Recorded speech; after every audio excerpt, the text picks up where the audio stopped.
has sufficient hair. We only take a little sample of the hair, actually, a very, very small amount, and some feedback. You can go to the Department of Analytical Services Facebook page and sign up there.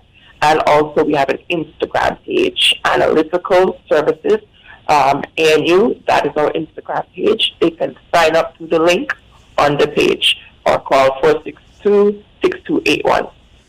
And you can sign up there. Because we're currently still recruiting ladies to participate in the study. But we will definitely be having subsequent studies, and that may be a more inclusive one.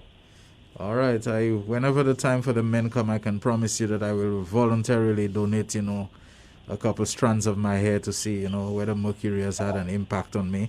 Although the areas that I hair can affect men in terms of fertility and sperm count and all those sorts of things are no longer quite relevant to me, because of my age. But I would still like to know, whether I've been affected by it and so on. So, can I just tell you, what do you hope to you see as the desirable outcomes of the study? What do you hope to see accomplished when the studies are completed? Well, when the studies are completed, we just hope to, just have actual, just put figures and data to our population in terms of the risk of mercury. Okay. So we can have a proper assessment of the vulnerability and the exposure that our population faces. Right. And this will definitely assist in the action or the act to phase out this very toxic chemical that has these adverse effects. As you know, it could affect your kidney, and it has neurological effects. Like serious brain damage can occur, especially with the fetuses. It's like there would be delay in development, and just a lot of dire and adverse health effects. So we are trying to protect our population.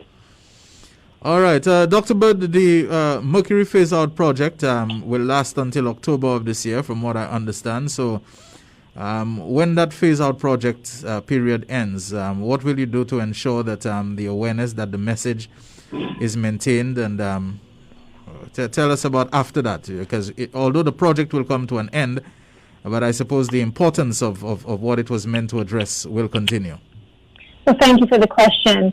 And so I would just clarify that we have been funded again, as you indicated earlier, by the SGP, the Small Grants Program. And so that funding is for 4 not-for-profit organizations: Zero Waste Antigua Barbuda, Marine Ecosystems Protected Areas Development, Protected Areas Trust. There is the Medical Association and Christian Union Church. And an integrated health outreach is managing the project, is helping to manage the project.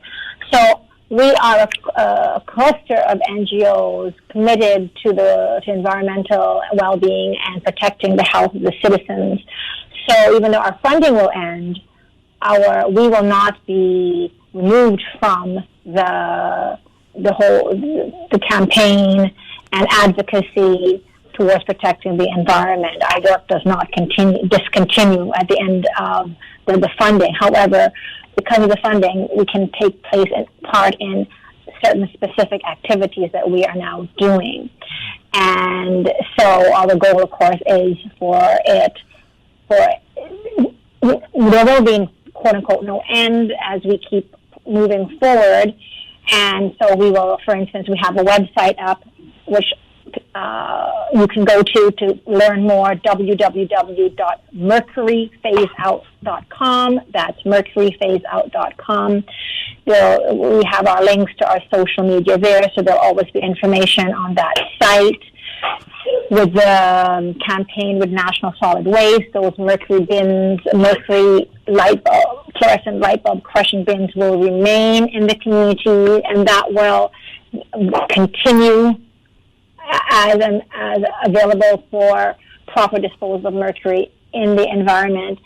And furthermore, the Department of Analytical Services will continue being invested because the government has signed on to this. And so the mercury phase out, this is for us is an opportunity to really launch this as a public awareness and get the ball rolling.